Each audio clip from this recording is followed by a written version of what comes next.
Good morning, Miss Brabant. Here we are, 1958, Form 2 and fresh out of college, Miss Brabant. What can I recall about our year together? A very practical teacher, wonderful at sewing, and that handwriting was just perfect, and we wanted to emulate these things. And I think that perhaps some of those characteristics were coming through for us to recognise, because it was just so welcoming to find that friend Nari, some years later, we could reconnect, and we just really did enjoy making those connections. The hospitality that you shared with us, and maybe as I reach out to you both, we can include Keith then, after friend Nari met Keith, and maybe Raymond can take up the story a little bit too. But New Year's Eve party, shall we go from there? I think that was the end of 1964, and Keith and Nari had set up an attic room in the house near the co-op, and they put on this Christmas party, and Keith had made up this poem about the old man of the year, and that's who I was. Still look like it. So it was just pure fun, and we just enjoyed Keith and Nari's informative insights, just the humble way that they would share their talents with us. And I think of the world view too, the combi continent crossing with your family, this world crossing, back so many years ago, and how you had an interest in the people of our world, and how you shared that with us, and just the humility. And I think that brings me to my little autograph book here, and this is my teacher, Miss Brabant, 1958. The beginning of spiritual greatness is just to be little.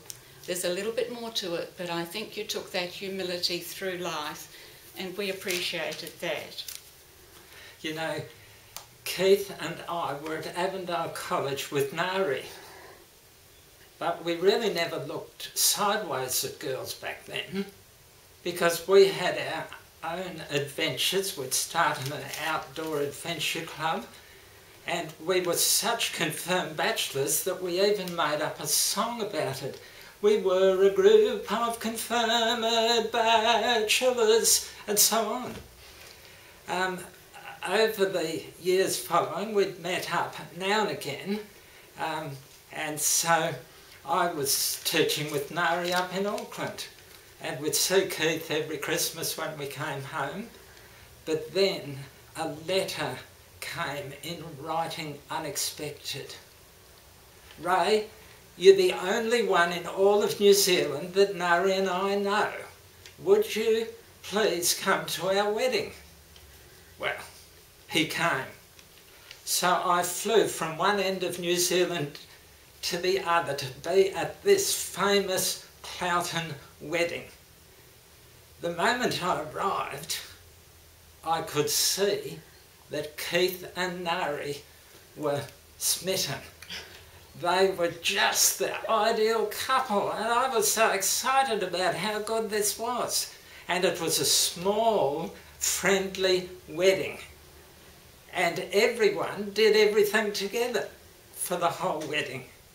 Keith and I, a couple of country bumpkins, went off and hired suits. We'd never looked so famous in all of our lives. The night before the wedding, we were all together in all the arrangements, and Keith and I were sleeping on the lounge room floor, and Nari's sister Shirley, everyone was there doing it. Well, Keith and I were nodding off to sleep, and Nari came in with the last word. And as I dozed off to sleep, I've got this funny memory of Nari trying to get into Keith's sleeping bag. But no, it must have been impossible, a bad dream, because how would two people that big get in the one sleeping bag? Well, the next day was a beautiful, brilliant, sunny day for New Zealand. And what a wedding it was. When Keith and I saw the bride come in, a full formal wedding, No wonder we had to dress up this well. Well, as Nari came in, Keith and I were so excited, it could have been the Queen of England. She looked so magnificent. Well, in the years that have followed that wonderful wedding and all of those memories, we've turned up in your neck of the woods and you've dropped everything to take us hiking in the Rockies, to show us Battle Creek and all around Andrews. In fact, you've been so busy that we decided we'd need to join a boomerang trip, even so that we could see you, and that was exactly 10 years ago, and what a great memory that was. And so we're excited about your 50th anniversary, and here it is, and we've never really met anyone such good all-rounders, down-to-earth, interesting, intelligent, friendly, communicative, spiritual. You've got the lot, you two. And what I saw when I first met Keith and Nari together was what you see now. Devoted to each other, soulmates. What a wonderful couple you've been. God bless you. Yeah, so 50 years of hearty, happy marriage is certainly testimony to two wonderful characters that complement each other. Thank you for sharing your lives with us, and may there be happiness beyond for you both, and enjoy your day. Bye. God bless.